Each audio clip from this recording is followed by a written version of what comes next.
Funds కోసం మనం చాలా వీడియోస్ అయితే చూసాం. సో ఈ రోజు ఈ వీడియోలో which mutual funds are right for you అనేది చూడబోతున్నాం. So let's get into the video. యూజువల్గా మ్యూచువల్ ఫండ్స్ అనేవి 3 టైప్స్లో డివైడ్ అయి ఉంటాయి. So first is equity, second is debt and third is hybrid. Equity mutual funds అనేవి స్టాక్స్లో invest చేస్తాయి, డెట్ మ్యూచువల్ ఫండ్స్ అనేవి బాండ్స్లో ఇన్వెస్ట్ చేస్తాయి, హైబ్రిడ్ అనేది combination of stocks and bonds. ఇండియాలో మార్కెట్ క్యాపిటలైజేషన్ అనే కాన్సెప్ట్ బట్టి కంపెనీస్ని ర్యాంక్ చేయడం జరుగుతుంది.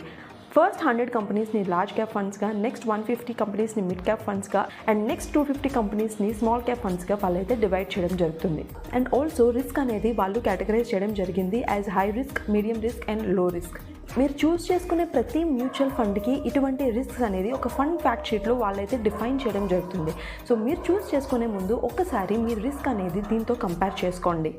And also go for some risk questionnaires. మీ యొక్క ప్రొఫైల్ బట్టి మీరు ఎంతవరకు రిస్క్ అనేది తీసుకోగలరు అనేది కూడా మీరు ఇందులో అనలైజ్ చేసుకోవచ్చు. So before investing